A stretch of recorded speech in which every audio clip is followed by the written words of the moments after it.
اعوذ باللہ من الشیطان الرجیم بسم اللہ الرحمن الرحیم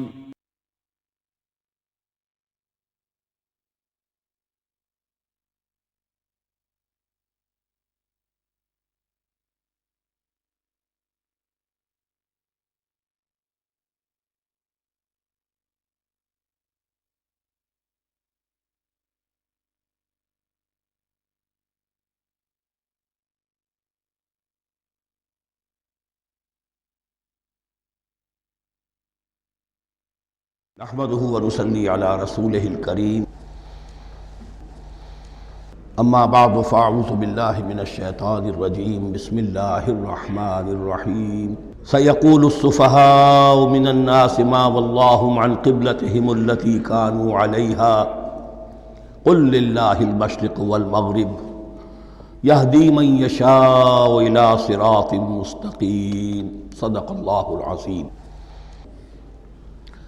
اب یہ تحویل قبلہ کا مضمون براہ راست آ رہا ہے۔ اس کے لیے تمہیدی 2 رکوع ہم پڑھ چکے ہیں۔ حضرت ابراہیم کا تذکرہ جو معمار ہیں بیت اللہ کے، ابو الانبیاء ہیں، امام الناس ہیں، انہی کی ایک نسل بنی اسرائیل ہے، انہی کی ایک نسل بنی اسماعیل ہے۔ ان کا دین کیا تھا، اس کی بنیاد کیا تھی، انہوں نے اور خود ان کے پوتے حضرت یعقوب نے اپنی اولاد کو کس بات کی وصیت کی تھی، اب وہ اولاد مختلف پگڈنڈیوں پر چل کر کہاں کہاں پہنچ چکی ہے، یہ سارا پس منظر ہے اصل میں اس تحویل قبلہ کے لیے۔ اور تحویل قبلہ پر اب پورے 2 رکوع آ رہے ہیں۔ اس سے بسا اوقات یہ خیال پیدا ہوتا ہے، میرے ذہن میں بھی کبھی ہوتا تھا کہ یہ ایسی بڑی بات کیا تھی جس کے لیے قرآن مجید نے اتنے شد و مد کے ساتھ اور اس قدر تفصیل کے ساتھ بلکہ تکرار کے ساتھ بات کی۔ تو اصل میں اس کو یوں سمجھیے کہ ایک خاص مذہبی ذہنیت ہوتی ہے، اور وہ مذہبی ذہنیت یہ ہوتی ہے کہ اعمال کے ظاہر پر ان کی توجہ زیادہ مرکوز ہو جاتی ہے، اعمال کی جو روح ہے زیادہ اس کی طرف توجہ نہیں ہوتی۔ عوام الناس کا معاملہ یہی ہو جاتا ہے، ظواہر پر، رسومات پر، جو ظاہری شکلیں ہیں ان کی اہمیت، جو اصل دین ہے، روح دین ہے، جو مقاصد دین ہیں، ان کی طرف توجہ نہیں ہوتی۔ نتیجہ یہ ہوتا ہے کہ ظاہر میں ذرا سا فرق انہیں بہت محسوس ہوتا ہے، ذرا سا فرق ہو گیا، کسی نے رفع یدین کر لیا، قیامت آ گئی، معلوم ہوا یہ کوئی اور ہی آ گیا ہماری مسجد میں، یہ کون ہے؟ کسی نے آمین ذرا اونچا کہہ دیا، پھر قیامت آ گئی۔ یہ ساری چیزیں جو یہ خاص ایک ذہنیت ہوتی ہے۔ اس ذہنیت کے پس منظر میں یہ مسئلہ چھوٹا نہیں تھا۔ ایک تو یہ کہ جو قبائلی اور قومی پس منظر تھا اس کے حوالے سے سمجھیے، مکے میں جو لوگ ایمان لائے، ظاہر بات ہے ان سب کو عقیدت تھی خانہ کعبہ کے ساتھ، خود حضور کو تھی۔ آپ روتے ہوئے نکلے ہیں اور آپ نے یہ فرمایا تھا کہ اے کعبہ مجھے تجھ سے بڑی محبت ہے، لیکن تیرے یہاں کے رہنے والے مجھے یہاں رہنے نہیں دیتے۔ پھر یہ کہ وہ جو عقیدت اور محبت تھی وہ تمام ان مسلمانوں کے دلوں میں بھی تھی۔ مدینے میں آ کر آپ نے رخ بدل دیا۔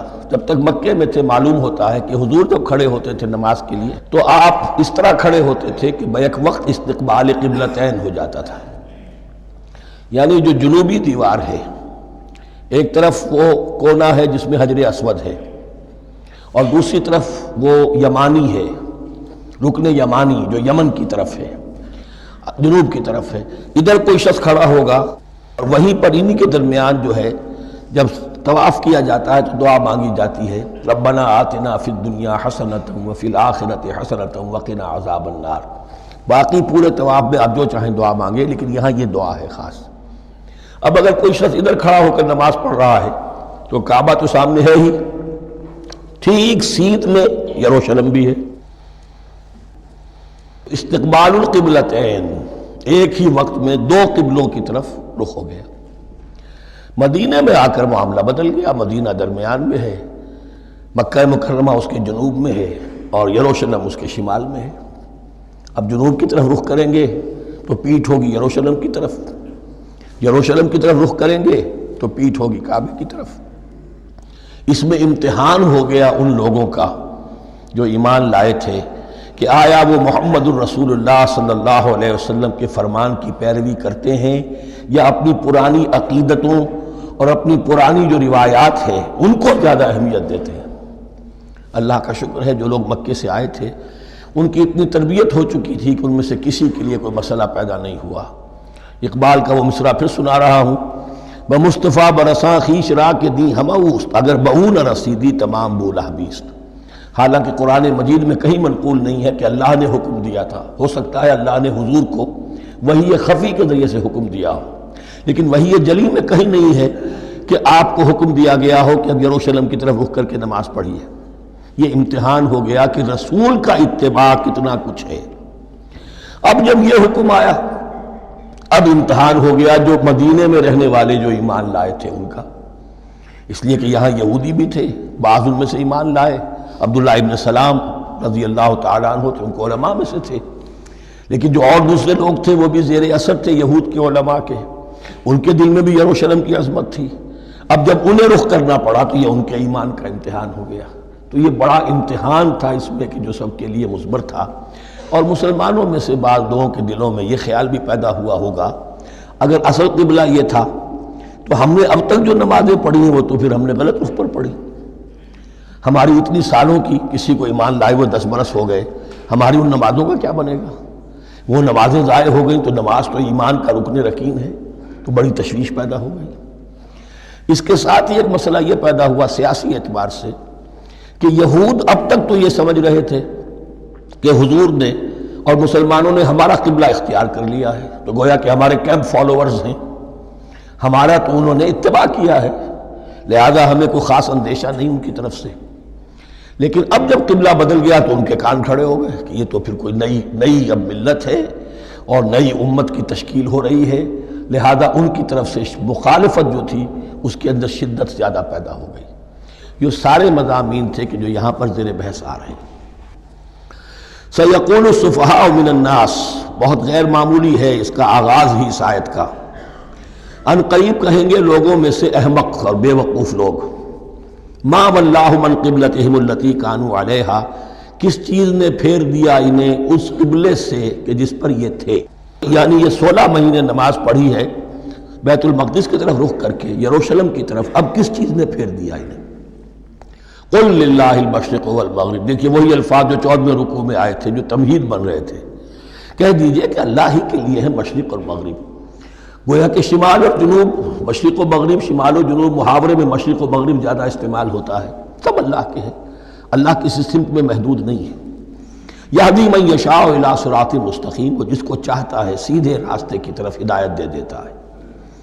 وَكَذَلِكَ جَعَلْنَاكُمْ، اب یہ خاص بات کہی جا رہی ہے، اے مسلمانوں تم اس تحویل قبلہ کو معمولی بات نہ سمجھو، یہ علامت ہے اس بات کی کہ اب تمہیں وہ حیثیت حاصل ہو گئی۔ وَكَذَلِكَ جَعَلْنَاكُمْ أُمَّةً وَسَطًا لِتَكُونُوا شُهَدَاءَ عَلَى النَّاسِ وَيَكُونَ الرَّسُولُ عَلَيْكُمْ شَهِيدًا، اب تمہارا فرض منصب یہ ہے کہ رسول نے جس دین کی گواہی تم پر دی ہے اپنے عمل سے، اپنے قول سے، اسی دین کی گواہی تمہیں دینی ہے اپنے قول سے اور اپنے عمل سے پوری نوع انسانی پر۔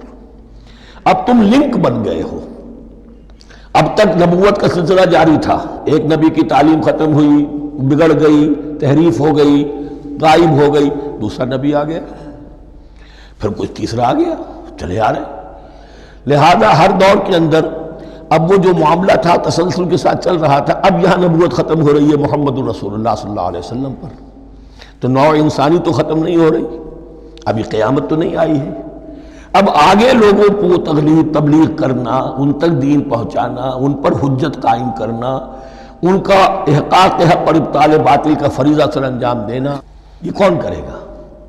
تو پہلے تو ہمیشہ اللہ کی طرف سے وہی جبریل لائے اور نبی کے پاس آ گئے، نبی نے لوگوں کو سکھا دیا۔ اب یہ کہ اللہ سے جبریل لائے محمد کے پاس، محمد نے سکھایا تمہیں، اور تمہیں سکھانا ہے پوری نوع انسانی کو، تو تم اب وہ درمیانی لنک ہو۔ وَكَذَلِكَ جَعَلْنَاكُمْ أُمَّةً وَسَطًا لِتَكُونُوا شُهَدَاءَ عَلَى النَّاسِ وَيَكُونَ الرَّسُولُ عَلَيْكُمْ شَهِيدًا، یہ مضمون زیادہ کھلے گا چل کر سورہ حج کی آخری آیات میں۔ اسی طرح سے مراد یہ کہ تحویل قبلہ ایک مظہر ہے اس کا، اس سے اب تم اپنی ذمہ داریوں کا اندازہ کرو، صرف خوشیاں نہ مناؤ، جشن نہ مناؤ، بلکہ یہ کہ یہ ایک بہت بڑی ذمہ داری کا بوجھ ہے جو تم پر آ گیا۔ کبھی ہم نے اپنے بندے محمد کے کاندھوں پر جب یہ بوجھ رکھا تھا تو ان سے بھی کہا تھا صلی اللہ علیہ وسلم انا سنلقی علیک قولا ثقیلا، اے نبی ہم آپ پر ایک بھاری بات ڈالنے والے ہیں۔ وہی بھاری بات بہت بڑے پیمانے پر اب تمہارے کندھوں پر آ گئی ہے۔ وَكَذَلِكَ جَعَلْنَاكُمْ أُمَّةً وَسَطًا لِتَكُونُوا شُهَدَاءَ عَلَى النَّاسِ وَيَكُونَ الرَّسُولُ عَلَيْكُمْ شَهِيدًا وَمَا جَعَلْنَا الْقِبْلَةَ الَّتِي كُنْتَ عَلَيْهَا، اور ہم نے نہیں قرار دیا تھا اس قبلے کو جس پر کہ اے نبی آپ پہلے تھے۔ یعنی یہ دو طرح کی بات ہو سکتی ہے، وہی خفی سے اللہ نے فرمایا ہو کہ اے محمد اب کچھ عرصے کے لیے یروشلم کی طرف رخ کر کے نماز پڑھو، وہی جلی میں نہیں ہے، اور یہ بھی ہو سکتا ہے یہ حضور کا اجتہاد ہو اور اسے اللہ نے قبول فرما لیا، دونوں باتوں کا امکان موجود ہے۔ حضور کے اجتہاد پر اگر اللہ کی طرف سے نفی نہ آئے تو وہ گویا اللہ کی طرف سے۔ وَمَا جَعَلْنَا الْقِبْلَةَ الَّتِي كُنْتَ عَلَيْهَا إِلَّا لِنَعْلَمَ مَن يَتَّبِعُ الرَّسُولَ وَمِمَّن يَنقَلِبُ عَلَىٰ عَقِبَيْهِ، اور نہیں ٹھہرایا تھا ہم نے اس قبلے کو جس پر کہ آپ رہے ہیں مگر یہ جاننے کے لیے کہ کون ہے، یہ ظاہر کرنے کے لیے کہ کون ہے کہ جو اتباع کرتے ہیں رسول کا صلی اللہ علیہ وسلم، اور وہ کون ہے کہ جو اپنی ایڑیوں کے بل لوٹ جاتے ہیں۔ یعنی مدینے میں آ کر اگر کوئی مکے کا مسلمان کہتا صاحب یہ قبلہ مجھے قبول نہیں ہے، وہ واپس ہو جاتا، ایسا ہوا نہیں۔ اور اب جب مکے کی طرف رخ ہو گیا ہے تو کوئی انصار میں سے، کوئی مدینے میں جو ایمان لائے ان میں سے کسی نے کہا کہ ٹھیک ہے جی ہمارا قبلہ وہ تھا، اب آپ نے اپنا قبلہ بدل دیا، آپ کا راستہ اور ہمارا راستہ اور، نہیں، وہ تمام کے تمام مسلمان ان آزمائشوں میں کامیاب ہوئے۔ وَإِن كَانَتْ لَكَبِيرَةً إِلَّا عَلَى الَّذِينَ هَدَى اللَّهُ، اور واقعہ یہ ہے یقیناً یہ بہت بڑی بات تھی، اس طرح قبلے کے اندر تبدیلی قبول کر لینا آسان بات نہیں ہوتی، بڑا حساس مسئلہ ہوتا ہے، مگر ان کے لیے کہ جن کو اللہ نے ہدایت دی۔ وَمَا كَانَ اللَّهُ لِيُضِيعَ إِيمَانَكُمْ، اور اللہ ہرگز تمہارے ایمان کو ضائع کرنے والا نہیں ہے۔ ایمان سے یہاں مراد نماز جو ہے الصلاۃ عماد الدین، وہ جو تشویش ہو گئی تھی کہ ہماری ان نمازوں کا کیا بنے گا جو ہم نے 16 مہینے پڑھی ہیں بیت المقدس کی طرف رخ کر کے۔ وَمَا كَانَ اللَّهُ لِيُضِيعَ إِيمَانَكُمْ، اس وقت وہ حکم تھا رسول کا، وہ اللہ کے ہاں مقبول ہے، اس وقت یہ حکم ہے جو تمہیں رسول کی معرفت مل رہا ہے، اب تم اس کی پیروی کرو۔ ان اللہ بالناس لرؤوف الرحیم، یقیناً اللہ تعالیٰ تو انسانوں کے حق میں بہت ہی شفیق ہے اور بہت ہی رحیم ہے۔ قد نرى تقلب وجهك في السماء، معلوم ہوتا ہے خود حضور کو انتظار تھا اس فیصلے کا، اور معلوم ہوتا ہے کہ آپ پر بھی شاخ گزر رہا تھا یہ وقفہ کہ جس میں نماز پڑھتے ہوئے پیٹھ ہو رہی تھی بیت اللہ کی طرف، تو آپ بار بار آپ کی نگاہیں آسمان کی طرف اٹھتی تھی کہ کب وحی آئے، کب جبرائیل حکم لے کر آئیں۔ قد نرى تقلب وجهك في السماء، اے نبی ہم نے آپ کے چہرے کا بار بار آسمان کی طرف اٹھنا دیکھ لیا ہے۔ فَلَنُوَلِّيَنَّكَ قِبْلَةً تَرْضَاهَا، اس آیت میں بڑی شفقت، بڑی محبت، بڑی عنایت ہے محمد الرسول اللہ صلی اللہ علیہ وسلم کے لیے اللہ کی طرف سے، تو ہم بدلے دیتے ہیں، پھیرے دیتے ہیں قبلہ جو آپ کو پسند ہے۔ ظاہر بات ہے کہ حضور کو جو محبت تھی اور جو بھی آپ کو ایک رشتہ قلبی تھا بیت اللہ کے ساتھ، فَلَنُوَلِّيَنَّكَ قِبْلَةً تَرْضَاهَا، ہم بدلے دیتے ہیں، بدل دیں گے قبلہ اسی طرف جو آپ کو پسند ہے۔ فَوَلِّ وَجْهَكَ شَطْرَ الْمَسْجِدِ الْحَرَامِ، تو بس اب پھیر دیجئے اپنے رخ کو مسجد حرام کے رخ پر۔ وَحَيْثُ مَا كُنْتُمْ، اور مسلمانوں جہاں کہیں بھی تم ہو، مدینے میں ہو یا کہیں اور ہو، مغرب میں ہو، شمال میں ہو، جنوب میں ہو، کہیں ہو، فَوَلُّوا وُجُوهَكُمْ شَطْرَهُ، تو اپنا چہرہ نماز میں اسی کے رخ پر پھیرو۔ وَإِنَّ الَّذِينَ أُوتُوا الْكِتَابَ لَيَعْلَمُونَ أَنَّهُ الْحَقُّ مِنْ رَبِّهِمْ، اور جن لوگوں کو کتاب دی گئی تھی وہ جانتے ہیں کہ یہ حق ہے ان کے پروردگار کی طرف سے۔ تورات میں بھی یہ مذکور تھا کہ اصل قبلہ ابراہیمی وہی تھا، اس لیے کہ یروشلم تو تعمیر کیا ہے حضرت ابراہیم سے کوئی 1000 سال کے بعد حضرت سلیمان نے۔ یہ جو بھی ہیکل سلیمانی ہے کم سے کم 1000 برس کا فصل ہے حضرت ابراہیم میں حضرت سلیمان میں۔ تو حضرت ابراہیم کا قبلہ کون سا تھا؟ تو وہ بھی مولانا امین احسن اصلاحی صاحب نے اردو میں ترجمہ کیا ہے مولانا حمید الدین فراہی کی کتاب کا، اور وہ بہت اہم ہے اس موضوع کو سمجھنے کے لیے۔ بہت سے مسلمان مفسرین نے بھی اس میں ٹھوکر کھائی ہے۔ ان الذین اوتوا الکتاب لیعلمون انہ الحق من ربہم وما اللہ بغافل عما یعملون، اور اللہ غافل نہیں ہے اس سے کہ جو وہ کر رہے ہیں۔ وَلَئِنْ أَتَيْتَ الَّذِينَ أُوتُوا الْكِتَابَ بِكُلِّ آیَةٍ مَا تَبِعُوا قِبْلَتَكَ، اے نبی آپ ان اہل کتاب کو اگر تمام دلائل بھی دے دیں گے، تمام نشانیاں بھی دکھا دیں گے، تب بھی یہ آپ کے قبلے کی پیروی نہیں کریں گے۔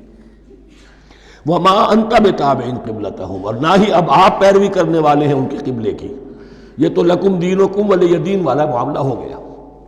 وَمَا بَعْضُهُمْ بِتَابِعٍ قِبْلَةَ بَعْضٍ، حد یہ ہے کہ یہ خود جو ہے آپس میں ایک دوسرے کے قبلے کی پیروی نہیں کرتے، یعنی نصارہ اور یہود اگرچہ یروشلم سب کا قبلہ ہے، لیکن عین یروشلم میں جا کر جو یہودی ہیں وہ مغربی گوشے کو اختیار کرتے تھے، مغرب کی طرف رخ کرتے تھے ہیکل سلیمانی میں، اور جو نصارہ ہے وہ مشرق کی طرف، اس لیے کہ حضرت مریم سلام علیہا نے جو اعتکاف کیا تھا مکاناً شرقیہ، وہ جو مکان تھا ان کا جہاں اعتکاف تھا، جہاں فرشتہ ان کے پاس آیا ہے، وہ ہیکل کے کسی شرقی گوشے میں تھا، تو انہوں نے عیسائیوں نے اسی کو اپنا شرقی گوشے کو قبلہ بنا لیا۔ وَلَئِنِ اتَّبَعْتَ أَهْوَاءَهُمْ، اور اے نبی اگر بالفرض آپ نے ان کی خواہشات کی پیروی کی، من بعد ما جاءك من العلم، اس کے بعد کہ آپ کے پاس العلم صحیح علم آ چکا ہے، انک اذا لمن الظالمین، تو آپ بھی پھر ظلم کرنے والوں میں سے ہو جائیں گے، معاذ اللہ۔ الذین آتیناہم الکتاب یعرفونہ کما یعرفون ابناءہم، جن لوگوں کو ہم نے کتاب دی یعنی تورات اور انجیل کے جو صحیح ماننے والے ہیں، یہ نکتہ یہاں نوٹ کر لیجئے، تورات اور انجیل کے ماننے والوں میں سے غلط کاروں کے لیے مجہول کا صیغہ آتا ہے، اوتوا الکتابہ، جنہیں کتاب دی گئی تھی، اور جو ان میں سے ٹھیک تھے صحیح رخ پر تھے ان کے لیے معروف کا صیغہ ہوتا ہے جنہیں کتاب ہم نے دی تھی۔ یہ انداز جو ہے معروف اور مجہول کا، یہ آپ دیکھیں گے کہ فرق ہوگا، جہاں ان کی کسی غلط بات کا تذکرہ ہوگا الذین اوتوا الکتاب، اور جہاں اچھی بات کا تو وہاں یہ کہ جو آتیناہم الکتاب، الذین آتیناہم الکتاب یعرفونہ کما یعرفون ابناءہم، وہ ایسے ہی پہچانتے ہیں اس کو۔ ہو کی ضمیر قبلے کی طرف بھی ہے، اور ہو کی ضمیر محمد الرسول اللہ کی طرف بھی ہے، ہو کی ضمیر قرآن کی طرف بھی ہے، ایسے پہچانتے ہیں جیسے اپنے بیٹوں کو۔ وَإِنَّ فَرِيقًا مِّنْهُمْ، اور یقیناً ان میں سے ایک گروہ وہ ہے لَيَكْتُمُونَ الْحَقَّ وَهُمْ يَعْلَمُونَ، جو جانتے بوجھتے حق کو چھپاتے ہیں۔ الحق من ربک، یہ حق ہے آپ کے رب کی طرف سے، فلا تکونن من الممترین، تو آپ ہرگز نہ بنے شک کرنے والوں میں۔ یہ حضور سے خطاب ہو رہا ہے، اور حضور کی وساطت سے اصل میں ہر مسلمان سے خطاب ہو رہا ہے، یہ بات ان سے کہی جا رہی ہے کہ اس میں کوئی شک اپنے پاس مت آنے دو، یہ تو حق ہے تمہارے پروردگار کی طرف سے۔ وَلِكُلٍّ وِجْهَةٌ هُوَ مُوَلِّيهَا، ہر ایک کے لیے ہم نے ایک رخ معین کر دیا جس کی طرف کہ وہ رخ کرتا ہے۔ فَاسْتَبِقُوا الْخَيْرَاتِ، تو مسلمانوں تمہارے لیے ایک رخ تو ہم نے معین کر دیا بیت اللہ کا، ایک باطنی رخ کیا ہے؟ نیکیوں میں ایک دوسرے سے آگے بڑھنے کی کوشش کرو۔ ایک ہے ظاہر، نماز کا ظاہر ہے، آپ نے قبلے کی طرف رخ کر لیا ہے، آپ نے وضو کیا ہے، ایک نماز کا باطن ہے، خشوع ہے، خضوع ہے، حضور قلب حاصل ہے، رقت ہے، معلوم ہے کس کے سامنے حاضری ہے۔ اسی طریقے سے قبلہ ایک تو یہ ہے جو کہ کعبہ ہے، بیت اللہ ہے، ایک یہ فاستبقوا الخیرات، تم ہر نیکی کے اندر ایک دوسرے سے آگے بڑھنے کی کوشش کرو۔ اینما تکونوا یأتی بکم اللہ جمیعا، جہاں کہیں بھی ہوگے اللہ تم سب کو لے آئے گا، جمع کر دے گا۔ ان اللہ علی کل شیء قدیر، یقیناً اللہ تعالی ہر چیز پر قادر ہے۔ ومن حیث خرجت فول وجهک شطر المسجد الحرام، اور جدھر سے بھی آپ کا نکلنا ہو، کہیں سفر کریں، کہیں بھی جائیں، تو آپ اپنا رخ پھیر دیجئے مسجد حرام کی طرف۔ وَإِنَّهُ لَلْحَقُّ مِن رَبِّكَ، اور یہ یقیناً حق ہے آپ کے رب کی طرف سے۔ وَمَا اللَّهُ بِغَافِلٍ عَمَّا تَعْمَلُونَ، اور اللہ غافل نہیں اس سے کہ جو تم کر رہے ہو۔ یہاں بظاہر جو ہے کلام حضور سے ہے، اصل میں مسلمانوں سے خطاب ہے بواسطہ محمد صلی اللہ علیہ وسلم۔ وَمِنْ حَيْثُ خَرَجْتَ فَوَلِّ وَجْهَكَ شَطْرَ الْمَسْجِدِ الْحَرَامِ وَحَيْثُ مَا كُنْتُمْ فَوَلُّوا وُجُوهَكُمْ شَطْرَهُ، اور دیکھو جہاں بھی تم نکلو اپنا رخ کرو مسجد حرام کی طرف۔ امریکہ میں جاؤ تب بھی رخ ہوگا مسجد حرام کی طرف، روس میں جاؤ رخ تمہارا ہوگا مسجد حرام کی طرف۔ وَحَيْثُ مَا كُنْتُمْ، اور اے مسلمانوں جہاں کہیں بھی تم ہو، فَوَلُّوا وُجُوهَكُمْ شَطْرَهُ، تو اپنے چہروں کو پھیر دو اسی کے رخ پر۔ لِأَلَّا يَكُونَ لِلنَّاسِ عَلَيْكُمْ حُجَّةٌ، تاکہ نہ رہے لوگوں کے پاس تمہارے خلاف کوئی دلیل۔ اب اس بات کو سمجھ لیجئے کہ چونکہ تورات میں لکھا ہوا تھا کہ نبی آخر الزمان کا قبلہ کعبہ ہوگا، اگر حضور یہ قبلہ اختیار نہ کرتے تو علماء یہود حجت قائم کرتے مسلمانوں پر کہ دیکھو تورات میں تو یہ لکھا ہے اور انہوں نے وہ اختیار نہیں کیا. تو یہ گویا کہ ان کے اوپر اتمام حجت بھی ہو رہا ہے اور قطع عذر بھی ہو رہا ہے، ان کی حجت کی جڑ بھی کٹ رہی ہے. الا الذین ظلموا منہم، سوائے ان میں سے ان کے جو ظالم ہیں، اعتراض کرنے کے لیے لاکھ انہوں نے پھر بھی ہیلے بہانے بنائی لینے ہیں. فلا تخشوہم، تو اے مسلمانوں ان سے نہ ڈرو، واخشونی، مجھ سے ڈرو. وَلِأُتِمَّ نِعْمَتِي عَلَيْكُمْ. اور یہ جو تحویل قبلہ ہوئی ہے اور محمد الرسول اللہ صلی اللہ علیہ وسلم کی بعثت کی بنیاد پر ایک نئی امت کو شکل دی جا رہی ہے اور اسے اب امامت الناس سے سرفراز کیا جا رہا ہے، وراثت ابراہیمی اب اسے منتقل ہو گئی ہے. یہ اس لیے ہے وَلِأُتِمَّ نِعْمَتِي عَلَيْكُمْ، اپنی نعمت میں تم پر اس کا اتمام فرما دوں، مکمل کر دوں. وَلَعَلَّكُمْ تَهْتَدُونَ، اور تاکہ تم ہدایت یافتہ بن جاؤ. کما ارسلنا فیکم رسولا، جیسے کہ ہم نے بھیج دیا ہے تم میں ایک رسول. اب یہ دعا ابراہیم و اسماعیل یاد کر لیجئے. ربنا وبعث فیہم رسولا منہم یتلو علیہم آیاتک ویعلمہم الکتاب والحکمت ویزکیہم. اب گویا کہ وہاں تو دعا تھی اور یہ 3000 سال کے بعد اس دعا کا ظہور ہو رہا ہے بعثت محمدی کی شکل میں. کما ارسلنا فیکم رسولا منکم، جیسے کہ ہم نے بھیج دیا ہے تم میں رسول اپنا، تم ہی میں سے. یتلو علیکم آیاتنا، وہ تلاوت کرتا ہے تم پر ہماری آیات. ویزکیکم، تمہیں پاک کرتا ہے، تزکیہ کرتا ہے تمہارا. ویعلمکم الکتاب والحکمہ، اور تمہیں تعلیم دیتا ہے کتاب و حکمت کی. ویعلمکم ما لم تکونوا تعلمون، اور تمہیں تعلیم دے رہا ہے ان چیزوں کی جو تمہیں معلوم نہیں تھی. یہاں ایک نقطہ بڑا اہم ہے، حضرت ابراہیم اور اسماعیل کی دعا میں جو ترتیب تھی یہاں اللہ نے اس کو بدل دیا ہے. وہاں کیا تھا؟ تلاوت آیات، تعلیم کتاب و حکمت، پھر تزکیہ. یہاں کیا ہے؟ تلاوت آیات، پھر تزکیہ، پھر تعلیم کتاب و حکمت. اب ظاہر بات ہے کہ حضرت ابراہیم حضرت اسماعیل نے جو بات کہی وہ بھی غلط تو نہیں ہو سکتی، لیکن ہم یہ کہہ سکتے ہیں کہ اس کی امپرووڈ فارم یہ ہے جو اللہ تعالیٰ کی طرف سے دی گئی، اس لیے کہ تزکیہ مقدم ہے. اگر نیت صحیح نہیں ہے تو تعلیم کتاب و حکمت مفید نہیں ہوگی بلکہ گمراہی میں اضافہ ہوگا. نیت کج ہے تو گمراہی بڑھتی چلی جائے گی. اور تزکیہ کا حاصل کیا ہے؟ نیت درست ہو جائے، اخلاص، نحن لہ مخلصون. اگر یہ نہیں ہے تو جتنا پڑھو گے، جتنے بڑے عالم ہوگے، شیطان بھی بن سکتے ہو. بڑے بڑے فتنے عالموں نے اٹھائے ہیں. یہ جو دین اکبری تھا یا دین الہی تھا، اکبر کے تو باپ دادا کو کبھی خیال نہیں آ سکتا تھا اس کا. یہ پٹی پڑھانے والے کون تھے؟ ابو الفضل اور فیضی جیسے علماء، بہت بڑے علماء. اسی طرح غلام احمد قادیانی، اس کو اصل میں جو بھی پٹیاں پڑھائی ہیں وہ تو پڑھائی حکیم نور الدین نے، جو بہت بڑا عالم تھا، اہل حدیث عالم تھا. تو در حقیقت بہت بڑا عالم ہوگا، اگر اس کی کج ہو گئی نیت تو اتنا ہی بڑا فتنہ اٹھا دے گا. اس پہلو سے تزکیہ مقدم ہے، اور اس کا ثبوت یہ ہے، یہی مضمون سورہ آل عمران میں آیا، یہی مضمون پھر سورہ جمعہ میں آئے گا. وہاں بھی ترتیب یہی ہے، تینوں جگہ پر اللہ کی طرف سے ترتیب یہی ہے. یتلو علیکم آیاتنا ویزکیکم، تمہیں ہماری آیات پڑھ کر سنا رہا ہے اور تمہارا تزکیہ کرتا ہے. ویعلمکم الکتاب والحکمہ، اور اس تزکیے کے بعد پھر تعلیم کتاب و حکمت. ویعلمکم ما لم تکونوا تعلمون، اور تمہیں سکھا رہا ہے جو کچھ علم تمہیں حاصل نہیں تھا. فاذکرونی اذکرکم، پس مجھے یاد رکھو، میں تمہیں یاد رکھوں گا. یہ بہت بڑا میثاق ہے اور بہت بڑا وعدہ ہے، بہت بڑا وعدہ. اور یہاں تک حدیث میں پھر اس کی شرح آئی ہے، میرا بندہ اگر مجھے اپنے دل میں یاد کرتا ہے میں بھی اسے اپنے جی میں یاد کرتا ہوں. اور میرا بندہ اگر میرا ذکر کسی محفل میں کرتا ہے تو میں اس سے بہت اعلیٰ محفل میں اس کا ذکر کرتا ہوں. اس کی محفل تو بہت بلند و بالا ہے، ملائے اعلیٰ کی محفل ہے، فرشتے ملائکہ مقربین کی محفل ہے. خدا خود میر محفل بود اندر لامکا خسرو، محمد شمع محفل بود شب جائے کہ من بودم. اب خسرو کس عالم میں تھے جب یہ شعر کہہ گئے ہیں؟ تو بہرحال ہے تو صحیح، ایک محفل تو ہے. میں اس سے بڑی بہتر محفل میں ان کا تذکرہ کرتا ہوں.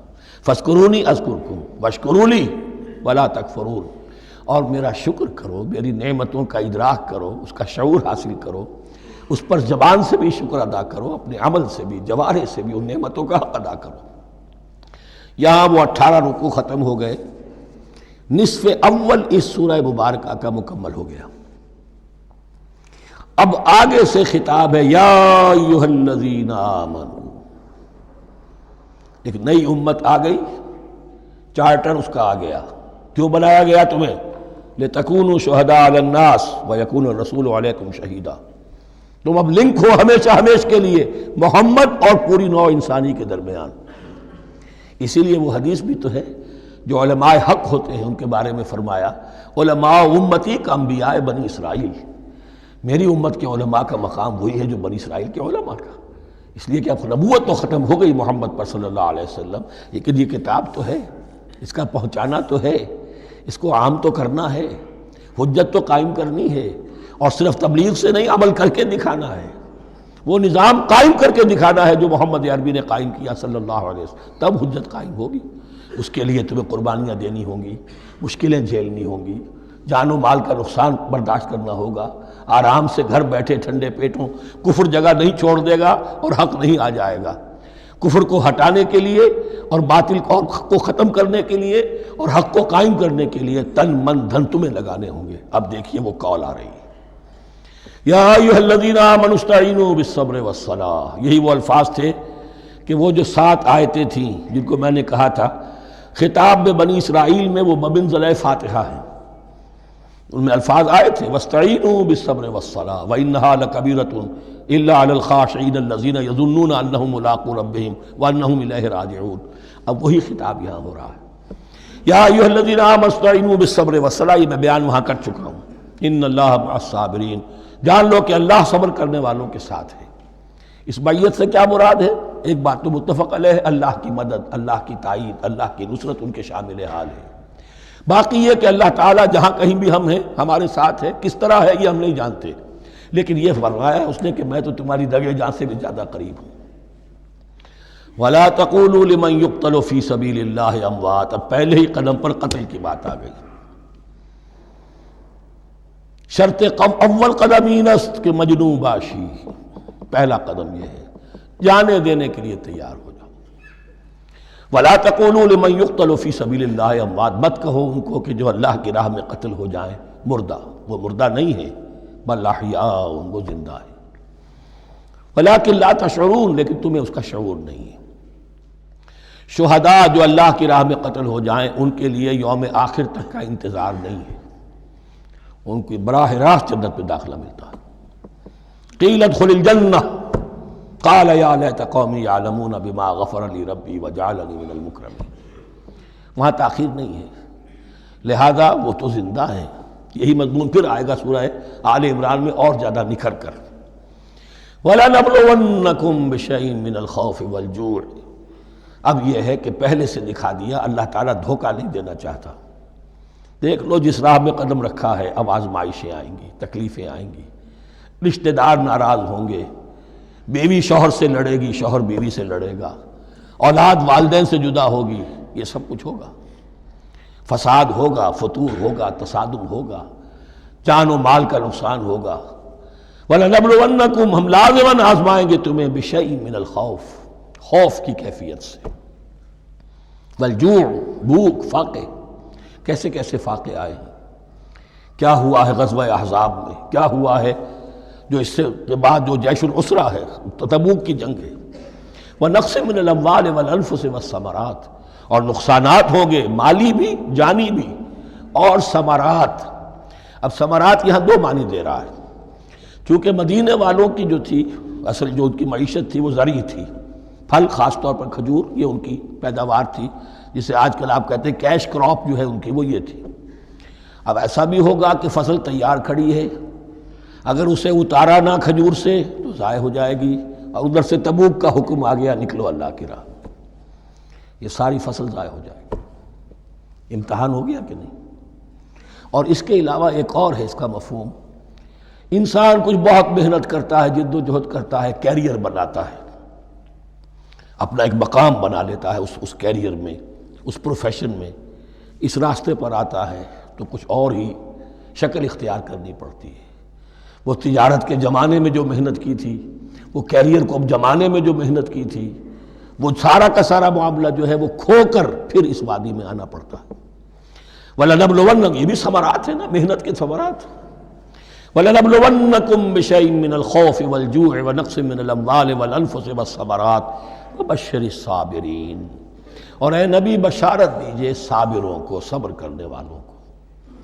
یہ کون ہے؟ الذین اذا اصابتہم مصیبۃ، وہ لوگ کہ جن کو جب بھی کوئی مصیبت آئے قالوا انا للہ وانا الیہ راجعون، وہ کہتے ہیں ہم اللہ ہی کے تو ہیں، اللہ ہی کی طرف ہمیں لوٹ جانا ہے، کل بھی جانا تھا، آج چلے جائیں، حاضر ہیں، جتنی جلدی بلا لیں۔ نشان مرد مومن باتوں گویم، جو مرگ آیا تبسم مر لبے اوست، مرد مومن کی تو نشانی یہی ہے کہ جب موت آئے تو مسرت کے ساتھ اس کے چہرے پر، اس کے ہونٹوں پر مسکراہٹ ہو۔ یہ ایمان جو میں نے کہا تھا، لٹمس ٹیسٹ یہ ہے کہ بندہ مومن اس دنیا میں زیادہ رہنے کی خواہش نہیں کر سکتا۔ لائف از اے لائبلٹی، جو لمحہ آ رہا ہے اس کا حساب دینا ہوگا، تو جتنی عمر بڑھ رہی ہے حساب بڑھ رہا ہے۔ It's not an asset, it's a liability. اور الدنیا سجن المومن و جنت الکافر، یہ تو مومن کے لیے ایک قید خانہ ہے، ہاں کافروں کی جنت ہے۔ وَبَشِّرِ الصَّابِرِينَ الَّذِينَ إِذَا أَصَابَتْهُمْ مُصِيبَةٌ قَالُوا إِنَّا لِلَّهِ وَإِنَّا إِلَيْهِ رَاجِعُونَ أُولَٰئِكَ عَلَيْهِمْ صَلَوَاتٌ مِّن رَّبِّهِمْ وَرَحْمَةٌ، یہ ہیں وہ لوگ کہ جن پر ہر وقت اللہ کی عنایتوں کا نزول ہوتا رہتا ہے اور رحمت کی بارش ہوتی رہتی ہے۔ وَأُولَٰئِكَ هُمُ الْمُهْتَدُونَ، اور یہی لوگ ہیں ہدایت یافتہ، جنہوں نے واقعتاً ہدایت کو اختیار کیا ہے۔ اور جو ایسے مرحلے پر ٹھٹک کر کھڑے رہ جائیں، پیچھے رہ جائیں، پیچھے بیٹھ جائیں، پیٹھ موڑ لیں، وہ گویا کہ ختم ہوا ان کا معاملہ۔ اب چونکہ اس معاملے میں بحث ہو گئی تھی خانہ کعبہ کی بھی، پھر اسی میں مقام ابراہیم کی بات آ گئی تھی، تو کچھ ذہنوں میں سوال پیدا ہوا کہ یہ جو حج کے مناسک میں صفا اور مروہ جو ہے، یہ بھی تو آخر اسی کا تو ان کی کیا حقیقت ہے، کوئی حقیقت ہے یا نہیں؟ فرمایا ان الصفا والمروہ من شعائر اللہ، یہ بھی اللہ کے شاعر میں سے ہے۔ شاعر کسے کہتے ہیں؟ وہ چیز جو شعور بخشے، تو وہ چیزیں کہ جن کے ساتھ اولو العزم پیغمبروں یا اولو العزم انسانوں، اولو العزم اولیاء اللہ کے کچھ حالات و واقعات کا کوئی ذہنی سلسلہ قائم ہوتا ہو، وہ گویا کہ شعور دلانے والے ہوتے ہیں، یاد دلانے والے ہوتے ہیں، اللہ تعالیٰ کی طرف ذہن کو لے جانے والے ہوتے ہیں، اس اعتبار سے شاعر۔ ان الصفا والمروہ من شعائر اللہ فمن حج البیت او اعتمر فلا جناح علیہ ان یطوف بہما، تو جو کوئی بھی ہمارے گھر کا حج کرے، بیت اللہ کا حج کرے یا عمرہ کرے، اعتمر، فلا جناح علیہ، تو کوئی حرج نہیں ہے اس پر، ان یطوف بہما، کہ ان دونوں کا بھی طواف کرے، وہ جو 7 چکر لگائے جاتے ہیں، ان الصفا والمروہ۔ ومن تطوع خیرا، جو شخص جان بوجھ کر بھلا کام کرتا ہے، فإن اللہ شاکر علیم، تو جان لو اللہ بڑا قدردان ہے۔ اب شکر انسان کرتا ہے تو اس کے معنی کیا ہوں گے؟ احسان مند ہونا۔ وہی شکر اللہ کرتا ہے شکور، اس کے کیا معنی ہوں گے؟ قدردانی، میرے بندے نے یہ کام کیا، میرے بندے نے میرے لیے یہ محنت کی، یہ قربانی دی۔ ان اللہ شاکر علیم، اور جانتا ہے، چاہے کسی اور کو پتہ نہ چلے، اسے تو معلوم ہے۔ اگر تم نے اللہ کی رضا جوئی کے لیے کسی کو کوئی مالی مدد دی ہے اس حال میں کہ جو کچھ داہنے ہاتھ نے دیا ہے بائیں کو بھی خبر نہیں ہونے دی، خدا یہ کہ کسی اور انسان کے سامنے اس کا تذکرہ ہو، تو اب یہ جو ہے اللہ کے تو علم میں ہے۔ اگر تو اللہ سے اجر و ثواب چاہتے ہو تو اس کا ڈنڈورا پیٹنے کی کوئی ضرورت نہیں، اور اگر تم نے لوگوں کو دکھانے کے لیے کیا تھا تو وہ تو شرک ہو گیا، لائبلٹی ہو گئی۔ ان الذین یکتمون ما انزلنا من البینات، اب یہاں پھر کچھ آخری یوں سمجھیے کہ یہ اب جس کو کہتے ہیں موپنگ اپ آپریشن، بات مضمون تو پورا ختم ہو گیا لیکن کچھ نہیں صحیح چیزیں ابھی ہیں سابقہ امت مسلمہ کے بارے میں کہنے کی، وہ مزید ایڈ کی جا رہی ہیں۔ ان الذین یکتمون ما انزلنا من البینات والہدی من بعد ما بیناہ للناس فی الکتاب اولئک یلعنهم اللہ یلعنهم اللاعنون، یقیناً وہ لوگ جو چھپاتے ہیں اس شے کو جو ہم نے نازل کی ہے بینات میں سے اور ہدایت میں سے، اس کے بعد کہ ہم نے ان کو واضح کر دیا ہے لوگوں کے لیے کتاب میں، وہ لوگ ہیں کہ جن پر لعنت کرتا ہے اللہ، اور لعنت کرنے والے ہیں، کرتے ہیں تمام لعنت کرنے والے۔ یعنی علم ایک بہت بڑی جو ہے امانت ہے، اس علم کا چھپانا، کتمان حق، ہم آیت پڑھ آئے ہیں وَمَنْ أَظْلَمُ مِمَّنْ يَكْتُمُ شَهَادَةً عِنْدَهُ مِنَ اللَّهِ، اگر اللہ کی طرف سے کوئی گواہی کسی کے پاس ہے اور وہ اسے چھپا لے تو اس سے بڑا ظالم کون ہوگا؟ اب انہی کی وضاحت ہو رہی ہے، کیسی کیسی کھلی شہادتیں تورات اور انجیل میں تھیں اور ان کو یہ چھپائے پھر رہے۔ ان الذين يكتمون ما انزلنا من البينات والهدى من بعد ما بيناه للناس في الكتاب اولئك يلعنهم الله ويلعنهم اللاعنون الا الذين تابوا واصلحوا وبينوا، سوائے ان کے کہ جو توبہ کرے، رجوع کرے اور اپنی اصلاح کر لے اور اب واضح کرے وہ شے کہ جو انہوں نے چھپائی ہوئی تھی اسے ظاہر کرے۔ فاولئک اتوب علیہم، تو ان کی توبہ میں قبول کروں گا اور ان کی طرف میں نگاہ التفات میں اپنی پھر ان کی طرف متوجہ کر دوں گا۔ وَأَنَا التَّوَّابُ الرَّحِيمُ، اور میں تو ہوں ہی توبہ کا قبول کرنے والا اور رحم فرمانے والا۔ إِنَّ الَّذِينَ كَفَرُوا وَمَاتُوا وَهُمْ كُفَّارٌ، یقیناً جن لوگوں نے کفر کیا اور وہ مرے اسی حال میں کہ کفر پر قائم تھے، أُولَٰئِكَ عَلَيْهِمْ لَعْنَةُ اللَّهِ وَالْمَلَائِكَةِ وَالنَّاسِ أَجْمَعِينَ، ان پر تو لعنت ہے اللہ کی بھی اور فرشتوں کی بھی اور تمام انسانوں کی بھی۔ خالدین فیہا، اس لعنت کی کیفیت میں وہ اب ہمیشہ رہیں گے۔ لا یخفف عنہم العذاب، نہ ان پر سے عذاب کے اندر کوئی کمی کی جائے گی، ولا ہم ینظرون، نہ انہیں کوئی مہلت ملے گی کہ عذاب کا تسلسل ذرا سی دیر کے لیے وقفہ ہو جائے، سانس لینے کی مہلت مل جائے۔ ولا ہم ینظرون۔ وَإِلَٰهُكُمْ إِلَٰهٌ وَاحِدٌ، سن لو تمہارا الہ اور معبود ایک ہی الہ ہے۔ لا الہ الا هو الرحمن الرحیم، اس کے سوا کوئی الہ نہیں ہے اور وہ رحمان ہے اور رحیم ہے۔ اب جو آیت آ رہی ہے اس کے پڑھنے سے پہلے ایک بات سمجھ لیجئے کہ یہ جو اب 22 رکوعوں کا مضمون ہم پڑھ رہے ہیں، مجھے یہ بات آج شروع میں واضح کرنی چاہیے تھی، اس میں ترتیب کیا ہے۔ میں پہلے عرض کر چکا ہوں کہ پہلے 18 رکوعوں کی تقسیم ورٹیکل کی ہے ہم نے، 18 کو 4 رکوع ادھر، 10 درمیان میں، پھر 4 ادھر۔ یہاں اب چلے گی ہاریزونٹل تقسیم، افقی تقسیم، اور اس کی بھی شکل کیا ہے کہ 4 مضامین ہیں کہ جو تانے بانے کے ساتھ بنے ہوئے ہیں، یا 4 لڑیاں ہیں مضمون کی کہ جن کو بٹ کر رسی بنا دیا گیا۔ وہ 4 مضامین کیا ہیں؟ مسلمانوں سے خطاب میں ان کے لیے عبادات اور احکام اور شرائع، یہ واجب ہے، یہ کرنا ہے، یہ حلال ہے، یہ حرام ہے، نماز فرض ہے، روزہ فرض ہے، وغیرہ وغیرہ۔ اور 2 لڑیاں جہاد، جہاد بالمال، جہاد بالنفس۔ جہاد بالنفس کی آخری انتہا قتال ہے، جہاں انسان نقد جان ہاتھ پر رکھ کر، ہتھیلی پر رکھ کر میدان میں حاضر ہو جاتا ہے۔ جو جنگ میں گیا اس نے اپنے آپ کو موت کے لیے پیش کر دیا، بچ کر آ جائے تو بونس ہے۔ اس اعتبار سے یہ 4 جڑیں۔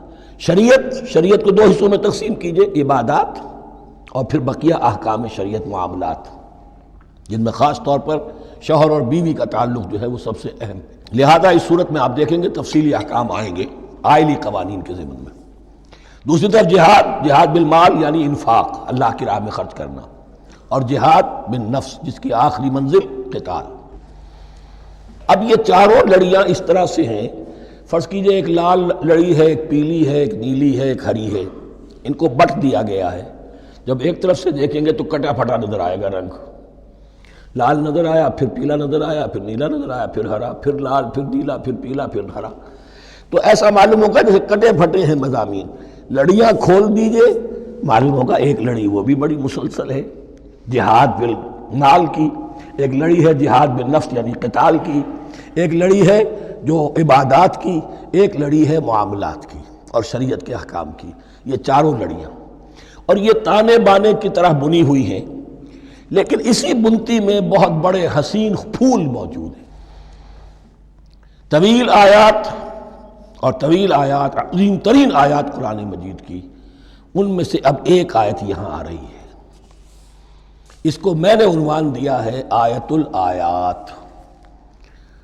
ان فی خلق السماوات والارض واختلاف اللیل والنہار والفلک التي تجری فی البحر بما ينفع الناس وما انزل اللہ من السماء من ماء فاحیا به الارض بعد موتها وبث فیہا من کل دابۃ وتصریف الریاح والسحاب المسخر بین السماء والارض لآیات لقوم یعقلون۔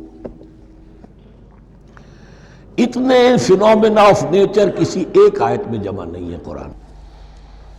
اللہ تعالیٰ تمام فینومینا آف نیچر کو اپنی آیتیں قرار دیتا ہے، آسمان اور زمین کی تخلیق، رات اور دن کا الٹ پھیر مختلف جگہوں پر، اور یہ جو ستارے ہیں اور یہ جو بھی نباتات ہیں زمین کی، ان میں سے آیتیں ہی آیت۔ لیکن ان آیت الآیات کو جس طرح یہاں ایک آیت میں سمویا ہے، یہ حکمت کا ایک بہت بڑا پھول ہے، بہت بڑا پھول جو ان چار لڑیوں کی بنتی کے اندر آ گیا ہے۔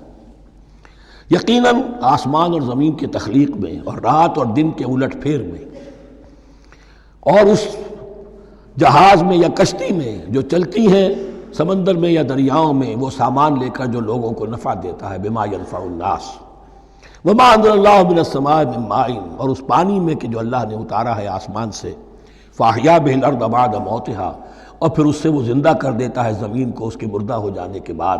بے آب و گیا زمین پڑی تھی، بارش ہوئی ہے، اسی میں سے روئیدگی آ گئی ہے۔ وَبَثَّ فِيهَا مِن كُلِّ دَابَّةٍ، اور یہ تمام حیوانات اور چرند اور پرند جو اس کے اندر پھیلا دیے گئے ہیں۔ وَتَصْرِيفِ الرِّيَاحِ، اور یہ ہواؤں کا چلنا جو ہے، کبھی پروا چل رہی ہے، کبھی پچھمی چل رہی ہے، کبھی مشرق سے آ رہی ہے، کبھی مغرب سے آ رہی ہے، تصریف الرياح ہے۔ وَالسَّحَابِ الْمُسَخَّرِ بَيْنَ السَّمَاءِ وَالْأَرْضِ، اور ان بادلوں میں کہ جو معلق کر دیے گئے آسمان اور زمین کے درمیان۔ لَآيَاتٍ لِقَوْمٍ يَعْقِلُونَ، ان سب میں آیات ہیں، نشانیاں ہیں ان لوگوں کے لیے جو عقل سے کام لیں۔ ان کو دیکھو اور ان کے خالق کو، مدبر کو پہچانو۔ آیات ہے، اور ان کے آیات کے پہچاننے کا جو عملی نتیجہ نکلنا چاہیے، اور جس کو عام طور پر لوگ نہیں پہنچ پاتے جس تک، اب اگلی آیت میں اس کا تذکرہ ہے۔ نتیجہ تو نکلنا یہ چاہیے کہ پھر محبوب اللہ ہی ہو، شکر اسی کا ہو، اطاعت اسی کی ہو، عبادت اسی کی ہو۔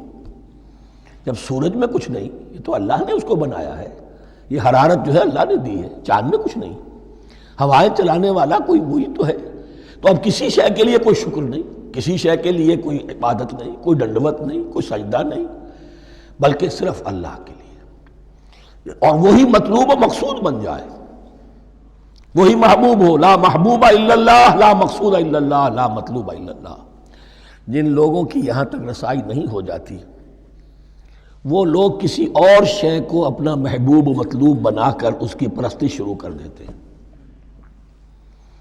خدا تک نہیں پہنچے، اپنے نفسی کو معبود بنا لیا، جو یہ کہے کر رہے، معبود تو ہو گیا۔ ارأیت من اتخذ الہہ ہواہ، اپنے قوم کو معبود بنا لیا، قوم کی برتری کے لیے اور قوم کی سربلندی کے لیے جانے بھی دے رہے، وطن کو معبود بنا لیا۔ اس حقیقت کو علامہ اقبال نے سمجھا ہے، اس دور کا سب سے بڑا بت وطن ہے۔ اس دور میں میں اور ہے، جام اور ہے، جم اور، ساقی نے بنا کی روش لطف و ستم اور، تہذیب کے آزر نے ترشوائے صنم اور، مسلم نے بھی تعمیر کیا اپنا حرم اور، ان تازہ خداؤں میں بڑا سب سے وطن ہے، جو پیرہن اس کا ہے وہ مذہب کا کفن ہے۔ نیشنلزم، ٹیریٹوریل، وطنی قومیت، وطن کی جے، یہ معبود بنائے بیٹھے۔ تو اب یہاں سنیے، وَمِنَ النَّاسِ، اور لوگوں میں سے کچھ ایسے بھی ہیں، مَن يَتَّخِذُ مِن دُونِ اللَّهِ أَندَادًا، جو اللہ کو چھوڑ کر کچھ اور چیزوں کو اس کا مد مقابل بنا دیتے ہیں۔ وطن کو بنا لیا، قوم کو بنا لیا، ہیومنزم، انسانیت، نوع انسانی، ہم اس کے خدمتگار ہیں، ہم اس کی بہتری کے لیے کام کر رہے ہیں، یہ بھی ایک معبود بن گیا۔ اور سب سے گھٹیا انسان وہ ہے کہ اپنے ہی حسن کا دیوانہ بنا پھرتا ہوں، اپنا ہی نفس ہے، اسی کے گر چکر لگا رہا ہے، وہی حریم ہے اس کا، وہی حرم ہے اس کا، اور وہ طواف کر رہا ہے اپنے نفس کا، تو وہ بھی تو اس کا ایک معبود ہے۔ لوگوں میں سے وہ بھی ہیں کہ جو اللہ کو چھوڑ کر کسی اور چیز کو اس کا مد مقابل بنا دیتے ہیں۔ یحبونہم کحب اللہ، اور ان سے محبت کرنے لگتے ہیں جیسی کہ اللہ سے کرنی چاہیے۔ یہ فلسفہ ہے اصل میں، ہندی میں سے آدرش کہتے ہیں، عربی میں نصب العین، انگلش میں آئیڈیل۔ ہر باشعور انسان کسی شے کو اپنا آئیڈیل بناتا ہے اور اس سے پھر محبت کرتا ہے، اس کے لیے جیتا ہے، اس کے لیے مرتا ہے، قربانیاں دیتا ہے، اثار کرتا ہے، قوم کے لیے قربانی، وطن کے لیے قربانی، فلاح کے لیے قربانی، خود اپنی ذات کے لیے قربانی۔ یحبونہ کحب اللہ، یہ سارے کام تو اللہ کے لیے کرنے کے تھے۔ جیو اللہ کے لیے، مرو اللہ کے لیے، محبت اس سے کرو۔ ان صلاتی و نسکی و محیای و مماتی للہ رب العالمین۔ تم نے اپنی یہ ساری نسبتیں کسی اور شے کے ساتھ وابستہ کر دی، تم نے اللہ کا مد مقابل تراش لیا۔ می تراشت فکر ما ہر دم خدا بندے دیگر، رست از یک بند تا افتاد در بندے دیگر۔ انسان معبود تراشتا رہتا ہے اپنے ذہن سے، اور ان کے لیے محبت کرتا ہے، جانیں دیتا ہے، قربانیاں دیتا ہے۔ وَمِنَ النَّاسِ مَن يَتَّخِذُ مِن دُونِ اللَّهِ أَندَادًا يُحِبُّونَهُمْ كَحُبِّ اللَّهِ۔ یہ مضمون بھی سورہ حج میں زیادہ واضح ہوگا۔ وَالَّذِينَ آمَنُوا أَشَدُّ حُبًّا لِلَّهِ۔ پھر یہ لٹمس ٹیسٹ کا لفظ میری زبان پر آ رہا ہے، اور جو لوگ واقعتاً صاحب ایمان ہوتے ہیں ان کی شدید ترین محبت ہوتی ہے اللہ کے ساتھ۔ اگر یہ نہیں ہے، اگر یہ نہیں تو بابا پھر سب کہانیاں ہیں۔ کوئی شے اللہ سے زیادہ محبوب ہو گئی وہ تمہاری معبود ہے، تم نے اللہ کو چھوڑ دیا، چاہے وہ دولت ہی ہے۔ تعس عبد الدینار و عبد الدرہم، ہلاک و برباد ہو جائے درہم و دینار کا بندہ۔ نام عبد الرحمن ہے، حقیقت میں عبد الدینار ہے۔ دینار آنا چاہیے، حرام سے آئے، حلال سے آئے، جائز سے آئے، ناجائز سے آئے، تو معبود اللہ نہیں ہے، معبود دینار ہے۔ ہندو نے یہ کیا کہ لکشمی دیوی کی ایک مورتی بنا کر پوجنا شروع کر دیا۔ یہ لکشمی دیوی اگر ذرا مہربان ہو جائے گی دولت آ جائے گی۔ ہم نے کہا ہٹاؤ اس درمیان کے لنک کو، سیدھے ہی دولت کو کیوں نہ پوجو، پیٹرو ڈالر کو پوجو، ڈالر کو پوجو، ترک وطن کرو، ماں باپ کو چھوڑو یہاں سے سکتا ہوا کہ مر رہے ہیں اور کوئی ان کا بیٹا ان کی بیٹی ان کے پاس نہیں۔ کس لیے؟ ڈالر۔ کون معبود ہوا؟ وَمِنَ النَّاسِ مَن يَتَّخِذُ مِن دُونِ اللَّهِ أَندَادًا يُحِبُّونَهُمْ كَحُبِّ اللَّهِ وَالَّذِينَ آمَنُوا أَشَدُّ حُبًّا لِلَّهِ وَلَوْ يَرَى الَّذِينَ ظَلَمُوا إِذْ يَرَوْنَ الْعَذَابَ أَنَّ الْقُوَّةَ لِلَّهِ جَمِيعًا۔ اور کاش کہ دیکھ لیتے یہ لوگ جو اس شرک میں اور اس گناہ میں مبتلا ہیں، ظلم شرک کے معنی، جب وہ دیکھیں گے عذاب کو اور یہ بات واضح ہو جائے گی کہ قوت تو ساری کی ساری اللہ کے ہاتھ میں ہے، کسی کے پاس کچھ نہیں۔ وَأَنَّ اللَّهَ شَدِيدُ الْعِقَابِ، اور یہ کہ اللہ سزا شدید العذاب، اللہ سزا دینے میں بہت سخت ہے۔ اس وقت آنکھ کھلے گی تو فائدہ کیا ہوگا؟ اب آنکھ کھلے تو فائدہ ہے۔ اِسْتَبَرَّأَ الَّذِينَ اتُّبِعُوا مِنَ الَّذِينَ اتَّبَعُوا۔ اب انسانی معاشرے کے اندر یہ ہوتا ہے، کچھ لوگ ہوتے ہیں لیڈر لوگ جو اپنے پیچھے لوگوں کو لگا لیتے ہیں، چاہے ڈیماگوگز ہوں، چاہے مذہبی جو ہے وہ مسندوں کے والی ہوں، اپنے پیچھے لگاتے ہیں۔ اور ان کے پیچھے لگنے والے جو ہیں وہ یہ سمجھتے ہوئے ان کی عزت بھی ہے، ان کا احترام بھی ہے، ان کے نیچے دبے بھی ہوئے، ان کا پیچھے پیچھے چلتے ہیں۔ قیامت کے دن وہ تبرہ کریں گے ان تم نے ہمیں مروایا، ہم تمہاری پیروی کرتے رہے، ہم نے سمجھا تم جو کہہ رہے ہو وہ ٹھیک ہے، ہم نے تمہیں اپنا لیڈر مانا۔ اب وہ اعلان برات کریں گے، اللہ ہمارا ان سے کوئی تعلق نہیں۔ استبرأ الذین اتبعوا، اور اس کے جواب میں پھر وہ کریں گے ہمارا تم سے کوئی تعلق نہیں۔ اس روز کے جن لوگوں کا اتباع کیا گیا تھا دنیا میں، لیڈر لوگ، وہ ان لوگوں سے جنہوں نے پیروی کی تھی ان سے تبرہ کریں گے۔ وَرَأَوُا الْعَذَابَ وَتَقَطَّعَتْ بِهِمُ الْأَسْبَابُ، اور وہ دیکھ لیں گے عذاب کو، نگاہوں کے سامنے جہنم آ جائے گی اور تمام رشتے منقطع ہو جائیں گے۔ یوم یفر المرء من اخیہ وامہ وابیہ وصاحبتہ وبنیہ لکل امرئ منہم یومئذ شأن یغنیہ یود المجرم لو یفتدی من عذاب یومئذ ببنیہ وصاحبتہ واخیہ وفصیلتہ التی تؤویہ ومن فی الارض جمیعا ثم ینجیہ۔ ہر انسان چاہے گا میرے باپ کو، بیٹے کو، بھائی کو، ماں کو، بیوی کو، اولاد کو، تمام انسانوں کو چھوڑ دو جہنم میں، خدا کے لیے کسی طرح مجھے بچا لو۔ تقطعت بہم الاسباب، سارے رشتے منقطع ہو جائیں گے، جن رشتوں کی وجہ سے حرام کو حلال اور حلال کو حرام کر رہے ہو، جن کی دلجوئی کے لیے حرام کی کمائی کرتے ہو، جن کی دلجوئی کے لیے دین کے راستے سے آگے نہیں بڑھ رہے ہو، دین کے راستے میں بیوی ناراض نہ ہو جائے، گھر والے ناراض نہ ہو جائیں. بتقطعت بہم الاسباب، یہ سارے رشتے یہیں تک کے لیے ختم ہو جائیں. وقال الذین اتبعوا، اور جو ان کے پیروکار تھے وہ کہیں گے لو ان لنا کرۃ، اگر کہیں ہمیں دنیا میں لوٹنا نصیب ہو جائے، فنتبرأ منہم کما تبرؤوا منا، تو ہم بھی ان سے اسی طرح برات کریں گے جیسے آج یہ ہم سے برات کر رہے ہیں. کذالک یریہم اللہ اعمالہم حسرات علیہم، اس طرح اللہ ان کو دکھائے گا ان کے اعمال حسرتیں بن جائیں گی. کاش کہ ہم نے سمجھا ہوتا، کاش کہ ہم نے ان کی پیروی نہ کی ہوتی، کاش کہ ہم نے ان کو اپنا لیڈر اور اپنا ہادی اور رہنما نہ مانا ہوتا. وما ہم بخارجین من النار، لیکن وہ اب آگ سے نکلنے والے نہیں ہوں گے. یا ایھا الناس کلوا مما فی الارض حلالا طیبا ولا تتبعوا خطوات الشیطان انہ لکم عدو مبین. اے لوگو، زمین میں جو کچھ حلال اور طیب ہے، حلال ہے اور پاک ہے، صاف ستھری چیز اور حلال چیز، وہ کھاؤ، اور شیطان کے نقش قدم کی پیروی نہ کرو. انہ لکم عدو مبین، یقیناً وہ تمہارے لیے کھلا دشمن ہے. یہ بحث اصل میں کھلے گی سورہ انعام میں جا کر. وہاں عرب میں یہ رواج تھا، بتوں کے نام پر کوئی جانور چھوڑ دیتے تھے، جیسے ہندوؤں میں بھی تھی رواج، ہم نے تو بچپن میں دیکھا ہے. کوئی سانڈ چھوڑ دیا، کسی کے کان جو ہے وہ چیر دیے، یہ فلاں بت کے لیے ہے، فلاں دیوی کے لیے ہے. اب اسے کوئی کچھ نہیں کہہ سکتا تھا، وہ جہاں چاہیں وہ منہ ماریں جا کر ان کا، اور پھر ان کا ظاہر بات ہے ان کا گوشت کیسے کھایا جا سکتا تھا. تو عرب میں بھی یہ رواج تھے، اور ابھی تک اس کے کچھ نہ کچھ ریزیڈول ایفیکٹس تھے. آباء و اجداد کی جو رسمیں چلی آ رہی ہوں وہ آسانی سے جو ہے وہ چھوٹتی نہیں ہیں، کچھ نہ کچھ اثرات رہتے ہیں، جیسے آج تک ہمارے ہاں ہندوانہ اثرات موجود ہیں. تو ایسے لوگوں سے کہا جا رہا ہے کہ یہ تمام حرمتیں جو تمہارے ان لوگوں نے مشرکین نے بنا لی تھی، یہ جانور حرام، یہ جانور حرام ہو گیا، اسے فلاں کے نام پر نامزد کیا ہے، اس اونٹ کی جو ہے اتنی اونٹنیوں کے ساتھ جفتی ہو چکی ہے، اب بس اس کو خالی کر دو، چھوڑ دو، نہ اس کے اوپر سواری کی جائے گی اور نہ اس کا گوشت کھایا جائے گا. یہ کوئی نہیں ہے، جو چیز حلال ہے اصلاً اور طیب ہے کھاؤ.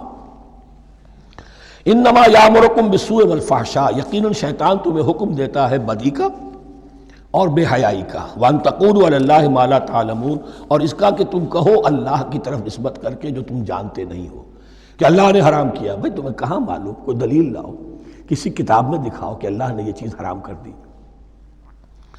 وَإِذَا قِيلَ لَهُمُ اتَّبِعُوا مَا أَنزَلَ اللَّهُ قَالُوا بَلْ نَتَّبِعُ مَا أَلْفَيْنَا عَلَيْهِ آبَاءَنَا، اور جب ان سے کہا جاتا ہے اتباع کرو اس کی جو اللہ نے نازل کیا ہے.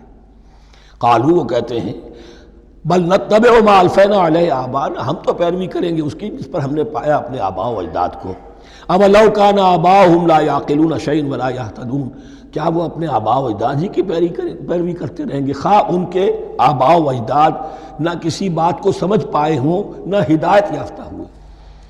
میں نے عرض کر دیا تھا کہ سورہ بقرہ میں جہاں دعوت تیسرے رکوع کی پہلی آیت شروع ہوئی، یا ایھا الناس اعبدوا ربکم الذی خلقکم والذین من قبلکم لعلکم تعقلون، وہ بھی تو مخلوق تھے جیسے تم مخلوق ہو، تم سے خطا ہو سکتی ہے ان سے بھی ہوئی، تم غلطی کر سکتے ہو انہوں نے بھی کی. ومثل الذین کفروا کمثل الذی ینطق بما لا یسمع الا دعاء ونداء.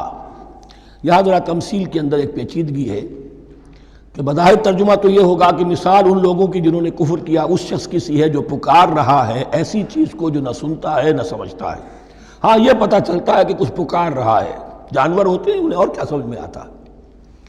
تو یہاں پہ اصل میں تمثیل میں مراد یہ ہے کہ حضور صلی اللہ علیہ وسلم اور مسلمان ان لوگوں کو جو سمجھانے کی کوشش کر رہے ہیں ان میں سے کچھ ایسے بھی ہیں کہ جو کچھ نہیں سمجھتے. دعا اور ندا تو ہے، صم بکم عمی فہم لا یعقلون، لیکن وہ بہرے بھی ہیں، گونگے بھی ہیں، اندھے بھی ہیں، وہ عقل سے کام نہیں لیتے.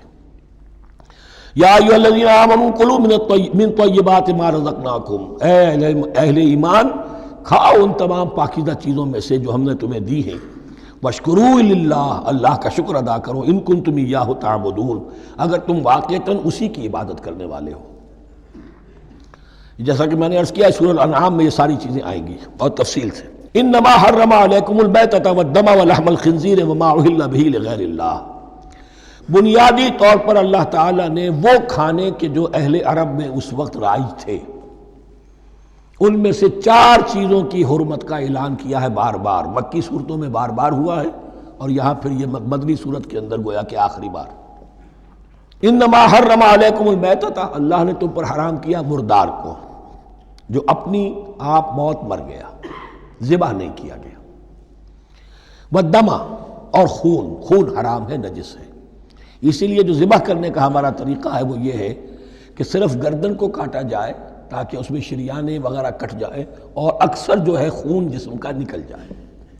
اگر جھٹکا کیا جائے جیسے سکھ کرتے تھے، ایک ہی تلوار کے وار سے گردن اڑا دی بکری کی، یا یہ کہ جیسے کہ یورپ وغیرہ میں ہوتا ہے، تو پھر وہ خون اندر رہ جاتا ہے جسم کے، اس کے اندر پھر وہ اینٹھن نہیں ہوتی اس حیوان کے جسم میں کہ جس سے خون جو ہے وہ باہر چلا جائے، تو وہ لحم الخنزیر، اور تیسری چیز ہے خنزیر کا گوشت، اور چوتھی چیز وما اہل بہ لغیر اللہ، اور وہ کہ جس پر پکارا گیا ہو کسی کا نام اللہ کے سوا۔ اب اس میں ایک چیز تو یہ ہے کہ جسی شے کو ذبح کرتے ہوئے کسی بت کا، کسی دیوی کا، کسی دیوتا کا تذکرہ کیا، وہ تو حرام مطلق ہو ہی گیا، اس کا گوشت کھانا حرام مطلق ہے۔